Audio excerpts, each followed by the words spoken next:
E aí, aqui é o Zangado e hoje de Vale ou Não a Pena Jogar, e o game que eu vou analisar hoje, pra vocês, por completo, e claro, trazer umas informações extras também, né, sempre, é o UFC Undisputed 3. Esse que é um game de MMA, e eu já disse mais de 4 vezes, mas não custa repetir mais uma. MMA significa Mixed Martial Arts, no caso seria em BR, Artes Marciais Mistas. Aqui no Brasil recebeu o apelido de Vale Tudo. Isso não quer dizer que vale qualquer tipo de golpe, dedo no olho, chute no saco, puxar cabelo, morder. Não, velho. MMA é um esporte, existem dezenas de regras e o UFC é atualmente o maior evento que transmite MMA. MMA vive uma fase popzinha agora que a Rede Globo apadrinhou. Eu acompanho o MMA desde 2004, fielmente em vários eventos diferentes, e é o meu esporte favorito desde então. Eu assino revistas especializadas, eu participo de fórum especializado, e antes de falar do game, eu vou contar a história, resumidamente, do surgimento do MMA. Eu garanto que mesmo quem não curte o esporte vai se interessar em saber como surgiu. Afinal, cada dia que a gente vive é um aprendizado, é ou não é? Então acomode-se, fique tranquilo, pega um lanchinho e vem com o tio. Eu tenho certeza que todo mundo já ouviu falar da família Gracie. Rorion Gracie é o filho mais velho do grande mestre Hélio Gracie. Ele tinha um sonho, mostrar ao mundo o poder do jiu-jitsu brasileiro. E em 1978, ele abandonou a carreira que ele tinha aqui no Brasil de advogado e resolveu se mudar para os Estados Unidos. Nessa época, o mundo todo pagava pau nervosíssimo pro Kung Fu, que era a influência dos filmes de Hollywood, do Bruce Lee, né? Então, o Rorion se mudou para os Estados Unidos, passou dificuldade, fome, morou na rua, lavou prato, e um dia, fazendo faxina na casa de uma família, onde o chefe dessa família era um assistente de direção de um seriado americano, ele acabou fazendo amizade com o cara e conseguiu uns bicos de figurante de cinema. Como ele começou a ganhar um pouquinho mais de dinheiro, ele abriu uma garagenzinha pequena e começou a ensinar jiu-jitsu nela. Juntou mais um dinheiro e investiu em uma fita de vídeo VHS chamada de Gracie in Action, onde nessa fita mostraria para o mundo do que se tratava o jiu-jitsu. O início da fita era um leão atacando uma gazela e, como você já sabe, já deve ter visto no Animal Planet, o leão, quando ele derruba a gazela no chão, ele a enforca, né? E nesse momento o Rorion diz que toda luta termina no chão. Pode começar com trocação de soco, mas a luta termina no chão. E é aí que o jiu-jitsu aparece. E faz toda a diferença. Durante a fita, o Rorion mostrava a luta de vários da família Gracie, vencendo caras muito maiores de várias artes marciais diferentes, incluindo o próprio Kung Fu, e com muita facilidade. Após 10 anos dele vivendo nos Estados Unidos e fazendo muitos contatos, o mundo passou a conhecer, mesmo que pouco, o jiu-jitsu brasileiro. Eu considero isso uma vitória gigante, cara, porque o povo americano é muito ignorante com relação ao que vem de fora. Você facilmente encontra americanos em 2012 achando que no Brasil fala espanhol, e pra eles tanto faz. Enquanto a gente fica ofendido e acha que é o fim do mundo, pra eles acham graça não saber a cultura dos outros países e nem a história dos outros países também. E assim Rorion, com a ajuda de um diretor de Hollywood, John Milos, conseguiu realizar o seu sonho e provar de maneira ainda mais concreta do que o jiu-jitsu era capaz. E no dia 12 de novembro de 1993, em Denver, Colorado, foi realizado o UFC 1, Ultimate Fight Championship. Como que ele funcionava? 8 campeões de artes marciais diferentes eram selecionados. Não importava o tamanho, muito menos o peso. Eles entravam no octógono e a luta só acabava quando alguém era nocauteado, finalizado ou desistia. E não havia limite de tempo também. Foi aí que surgiu a expressão vale tudo. Valia qualquer peso e qualquer arte marcial. Para representar o jiu-jitsu, Rorion mandou buscar o então desconhecido e hoje lenda viva Royce Gracie, de apenas 78 quilos, o mais leve de todos os concorrentes. Além de mais leve, ele lutava uma arte marcial que ninguém conhecia, nem mesmo os narradores, cara. E todo mundo já considerava ele como zebra e derrotado. Royce simplesmente venceu 4 lutadores na mesma noite, e somando as 4 lutas, não deram nem 10 minutos, meu jovem. E um dos caras que ele venceu também se tornaria lenda do esporte mais futuramente, que era o Ken Shamrock. Foi vencido por Royce em 57 segundos. Foi assim que o mundo finalmente descobriu do que o jiu-jitsu era capaz, e 4 meses depois foi realizado o UFC 2, agora com 16 campeões, mas Royce foi novamente campeão. No UFC 3, todo mundo queria derrotar Royce. Todos queriam provar que o jiu-jitsu não era perfeito, e na primeira luta, o Royce ele enfrentou o havaiano Kimo Leopoldo, 40 quilos mais pesado que ele, e era um cara muito forte mesmo fisicamente. Então, mesmo que o Royce soubesse se defender usando jiu-jitsu e tal, na trocação em pé ele tomou um pau, e no chão, pra finalizar um cara muito mais forte que você, o cara consegue ter a força pra conseguir escapar em certos momentos, né? O que você faz com um cara gigante? Tem que cansar. Não tem jeito. Todo cara grande demais e forte demais cansa rápido. Essa luta é considerada uma das mais épicas do esporte. Royce tomou uma surra gigante, mas como eu disse, todo cara grande tende a cansar mais rápido. Quando o Kimo cansou, o Royce pegou ele e finalizou.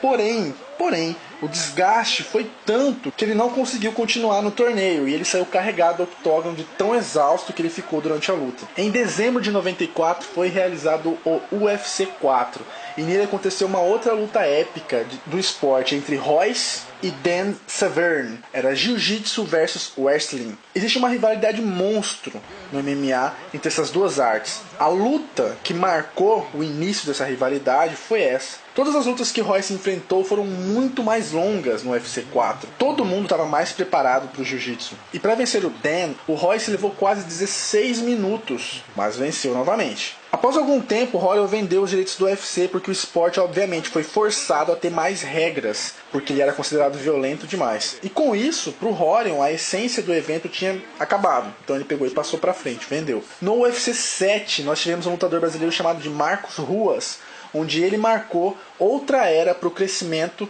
do UFC e o surgimento assim do MMA, que eram os lutadores cross-training, que eram caras que não lutavam apenas uma arte, sim mais de uma em pé e outra no solo. E com o decorrer dos anos a gente teve várias lendas do esporte, Mark Coleman, Don Fry, Pedro Rizzo, Murilo Bustamante, Randy Couture, Chuck Liddell, Tito Ortiz e o próprio Vitor Belfort. Todos esses caras tiveram uma enorme contribuição para o evento que o UFC veio se tornar hoje, com novas lendas se formando, como Anderson Silva, Jorge St. Pierre, BJ Penn, e promessas de lendas como John Jones, José Aldo e Cigano. Em 97 surgiu o Pride, evento do MMA no Japão, e com os anos ele foi ganhando força até chegar no topo, sendo considerado o melhor evento do esporte já feito até hoje. Tem muito saudosista, incluindo o tio aqui, que acha que o Pride ainda é insuperável. O evento acabou em 2007 e os direitos de imagem das lutas foi comprado pelo UFC. No Pride, outras lendas foram formadas, como Mirko Crocop, o maior ídolo do MMA brasileiro, Antônio Rodrigo Nogueira, conhecido como Minotauro, outra lenda do MMA nacional, Vanderlei Silva, Maurício Shogun Rua, e esse, o mito, considerado o maior dos maiores, o último imperador, Emelianenko Fedor. As regras do Pride eram mais liberais. Haviam muitos golpes considerados violentos demais que eram permitidos, tipo tiro de meta, pisão. Mesmo naquela época, esses golpes não eram válidos no UFC. O Pride ele protagonizou as batalhas mais incríveis que eu já vi no MMA. Bom, isso foi uma rápida recapitulação da história do surgimento do MMA. Poderia falar mais, mas aí eu vou fugir muito do assunto que é o game.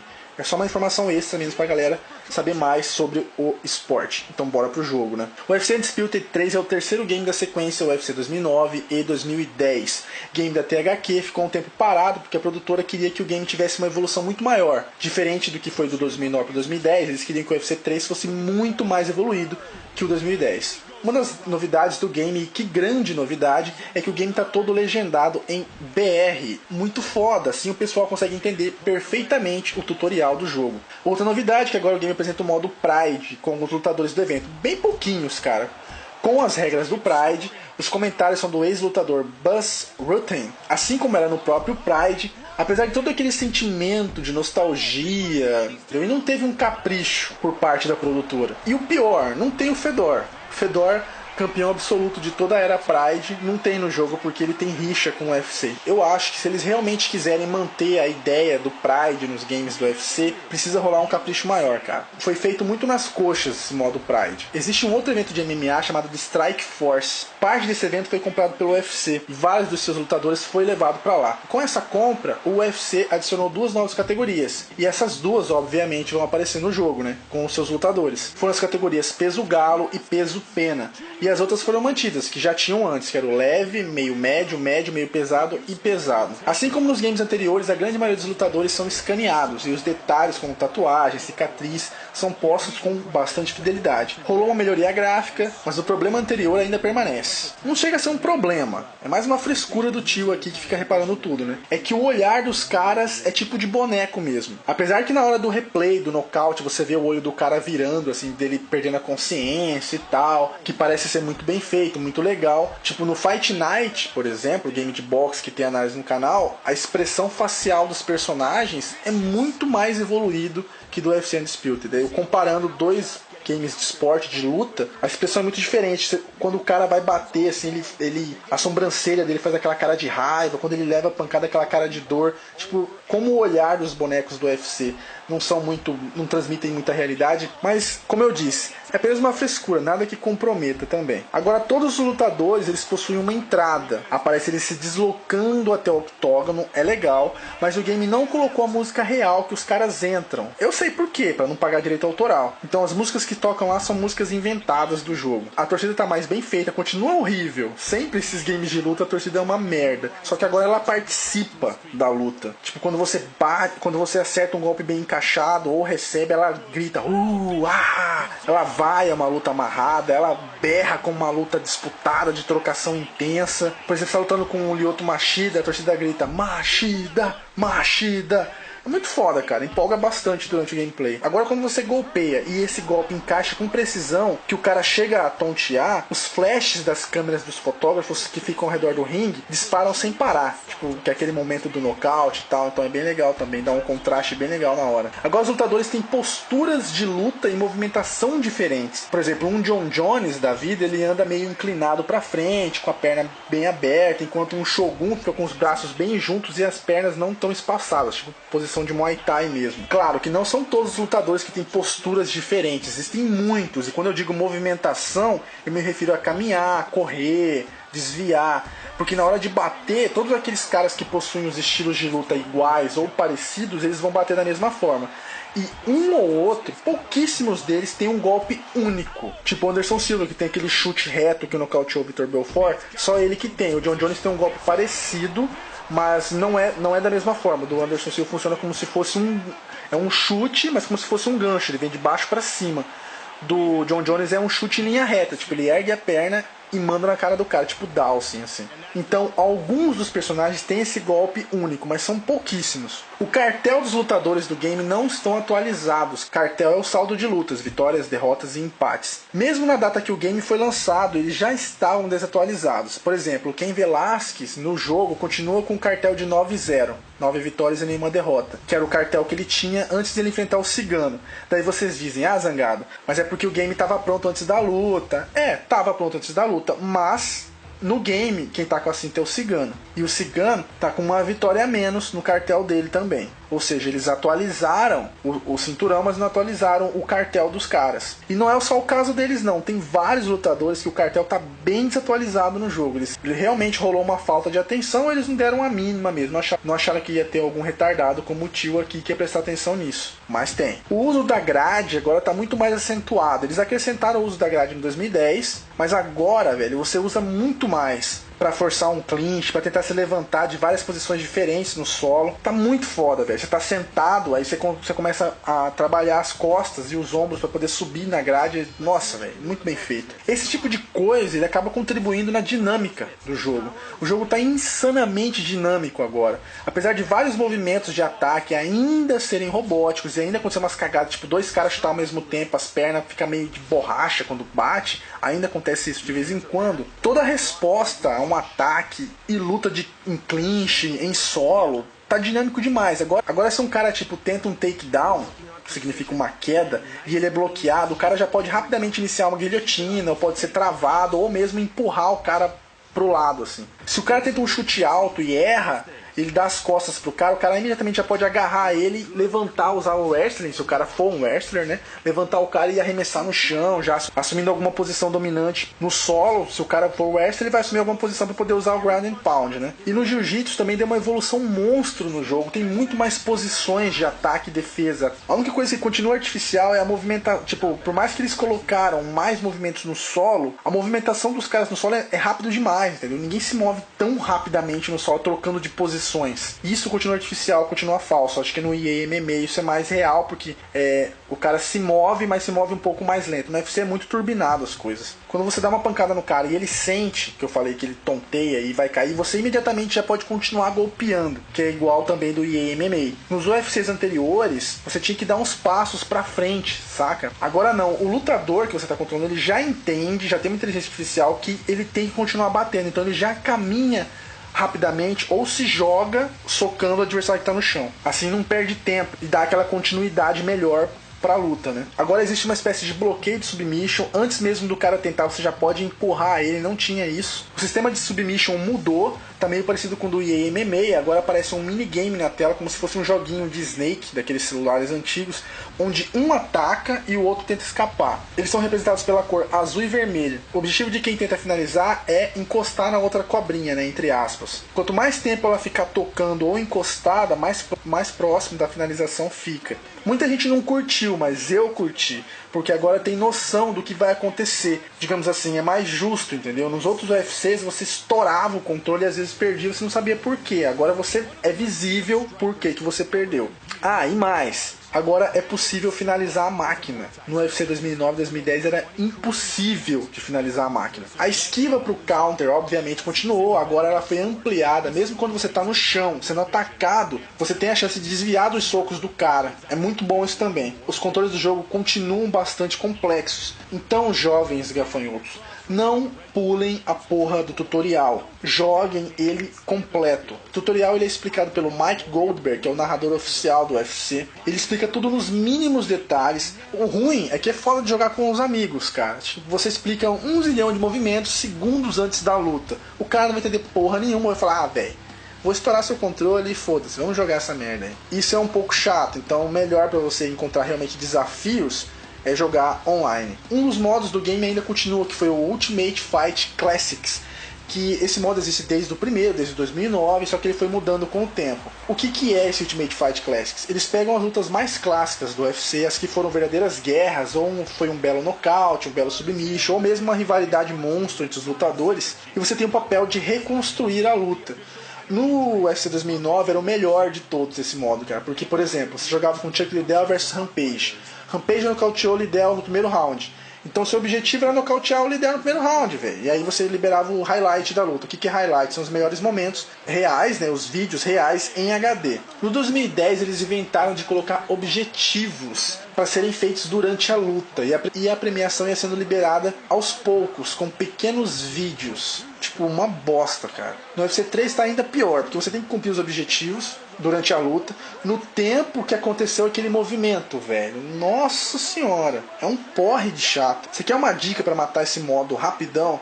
Joga em 2 controles. Cada um faz um movimento que tem que fazer em determinado tempo e já mata essa porra rapidão. Também foi acrescentado o modo lutas clássicas do Pride. O jogo também tem, obviamente, o modo carreira, só que está muito mais bem elaborado e detalhado. Primeiro você customiza a aparência do seu lutador, com cabelo, altura, tatuagem. Agora tem o corpo de gordo também, não tinha gordo, agora tem. Você escolhe as artes marciais que o seu carinha vai lutar, em pé e no solo. Sua música de entrada, sua maneira de andar até o octógono, sua maneira de entrar no octógono, sua comemoração na vitória, a encarada. É tudo inútil, mas foda-se, é tudo legal. Você tem que escolher a idade também. Lembra de colocar a idade mínima, 18 anos, porque conforme os anos vão passando, as habilidades diminuem e você tende a aprender menos nos treinamentos. Então coloque o carinha mais jovem possível. Conforme os anos vão passando no modo carreira, os lutadores de verdade vão se aposentando. Ah, e tem outra novidade também. Você pode seguir carreira com um dos lutadores do UFC. Por exemplo, você pode escolher o Chael Sonnen e seguir carreira com ele, assim como se ele fosse um desconhecido até ele ficar famoso. Falando em Sonnen, cara, vocês botam fé que ele me mandou um DM no Twitter, mano. Já tem um tempinho já. Até bati um print screen, vou colocar pra vocês. Eu tentei responder a DM, mas o viado me seguiu, mandou a DM e parou de seguir, porque ele quer pagar de fodão, então ele não segue ninguém, né? Velho, eu achei muito da hora, apesar de ser curta a mensagem, velho, eu achei muito da hora, fiquei muito feliz quando ele enviou, velho. E surpreso também, né, obviamente. Mas enfim, no modo carreira é Mike Goldberg que vai orientando seus passos nela. Cada situação nova que vai aparecer no modo carreira vai aparecer um vídeo com um depoimento dos lutadores do UFC. Por exemplo, sua primeira luta, vai aparecer tal lutador falando da experiência dele na primeira luta, o nervosismo, primeiro nocaute, a primeira derrota, a primeira disputa de cinturão, a primeira defesa de cinturão. Todos esses vídeos são ótimos, cara, pra você aprender mais sobre a realidade desses lutadores. Eu achei de ótimo gosto esse acréscimo, velho. Quando você começa lutando em um evento menor chamado de WFA, World Fight Alliance, até você ser convidado para uma estreia no undercard do UFC. O que é undercard, Zangado? Existe o undercard, que são as lutas que acontecem, mas a TV não transmite. E existe o main card, que é quando entra ao vivo. O UFC tem seu espaço no pay-per-view para ser transmitido o evento completo. E geralmente dura 1 hora e 50 minutos. Com um número X de lutas, né? Mas vamos supor que as lutas do main card estão muito tunadas. Estão acabando rapidão. Nocaute, nocaute, nocaute. Aí o que os caras fazem? Eles precisam ficar 1 hora e 50 no ar. Então eles vão lá no undercard e resgatam algumas lutas para poder cumprir e bater o tempo determinado. Sacaram? Cada luta que você faz no UFC, você pode assistir o evento inteiro. Garanto que ninguém faz isso, né? Todo mundo pula pra sua luta logo, lógico. Conforme você vai ganhando destaque, você aparece em capa de revista, concorre a ranking do lutador do ano, luta do ano, nocaute do ano, submission do ano. Quando você vence alguma dessas categorias ou mais de uma delas, você ganha Creed. É como se fosse uma moeda do game que indica popularidade. Quanto mais fama, você ganha mais patrocínios. Tem podendo ter até 10 patrocínios diferentes. Você coloca o logo do seu patrocínio no short, na camiseta, no boné pós-luta para poder divulgar. Quanto mais logos você colocar no seu short, mais Creed você ganha também. E para que serve esse Creed? É para você pagar as academias que você vai treinar. Você quer fazer sparring com Anderson Silva e com o Lyoto, por exemplo? Tem que pagar, jovem. Você paga com Creed. E lá, treinando com eles, você pode aprender os golpes únicos deles. Para aprender um golpe por completo, você precisa treinar várias vezes aquele movimento até atingir o level 3. Aí sim você aprendeu aquele movimento e pode executá-lo durante a luta. Sempre teve o treinamento de gás, velocidade e força. Só que agora eles realmente aparecem. Você realmente joga e são muito mais variados que os outros UFCs. São tipo minigames. Tem virar pneu, bater em saco de areia. Tem um monte, segurar umas bolas que eles arremessam, você tem que segurar em pé, depois segurar deitado. O foda disso daí é que apesar de eles serem legais inicialmente, enjoa. Se você manda simular esse treinamento, pra não ter que ficar jogando toda vez, o game ele simula um péssimo desempenho. Tipo, no EA MMA era diferente, cara. Quando você só precisava fazer uma vez, aí a máquina salvava aquele desempenho, daí você só simulava, a máquina ia lá buscar o seu desempenho e ficava repetindo.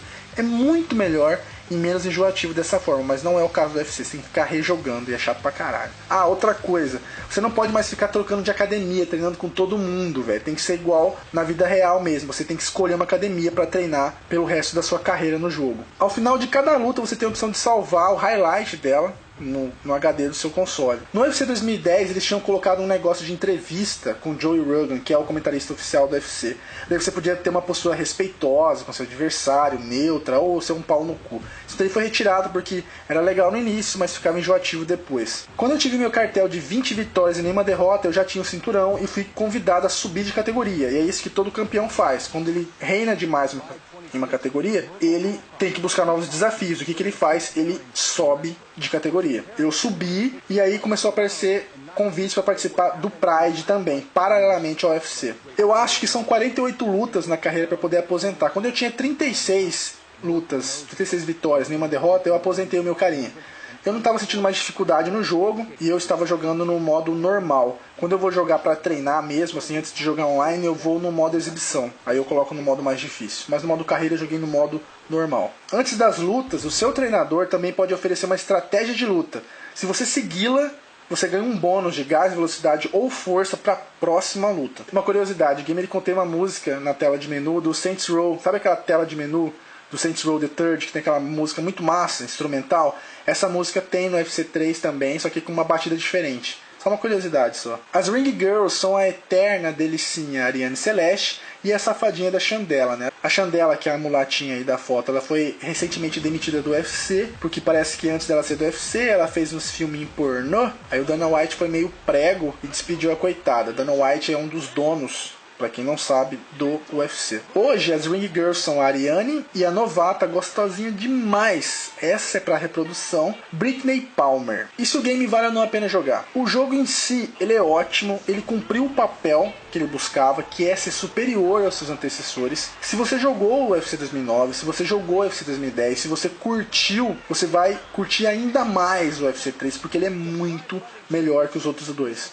Ele é um excelente jogo para quem curte game de luta ou para quem é fã de MMA. Lembrando que a complexidade dos controles só é resolvida fazendo tutorial, então não adianta chorar. Tem que fazer tutorial, senão não aprende a jogar. O que mais me irritou no jogo, fora esses detalhezinhos que eu disse em cada coisinha que eu fui falando, eu falei muita coisa, eu fui citando alguma coisa para me agradar, mas o que realmente me irritou no game são os DLCs.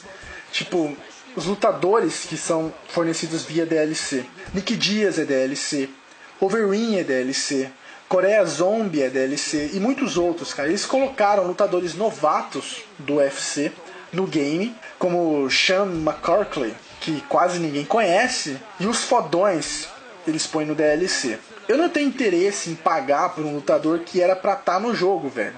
Não tem lógica isso. Quer fazer DLC? Sei lá, põe uma coisa que não existe. Tipo, põe o Sakuraba lá do Pride no UFC, coisa que nunca teve. Põe ele lá. Põe, tipo, Rickson Gracie no UFC. Põe, sei lá, o Batman no UFC, entendeu? É DLC, velho. É umas coisas assim extra que não tem. Não colocar cara que tinha que estar lá. O cara tem que estar lá, velho. Não tem lógica isso. Pra mim, o maior defeito são a porra das DLCs do UFC 3. É ridículo deixar Wolverine e Nick Diaz e Coreia Zombie de DLC. Vai tomar no cu, cara. Bom, então é isso. Espero que vocês tenham gostado do vídeo, das informações extras, da história do MMA. Não esquece de avaliar. O vídeo não foi de saga, mas com certeza deu um trabalho, até pelo tempo e pelas informações, né? Então, se quiser me dar uma força, além de avaliar o vídeo, favorita e divulga esse vídeo para algum amigo seu que curte MMA ou que curte o jogo. Põe no seu Facebook, põe no seu Twitter, se puder, né? Claro. E se gostou e não tá no canal, se inscreve. Grande abraço a todos vocês, jovens. Tudo de melhor,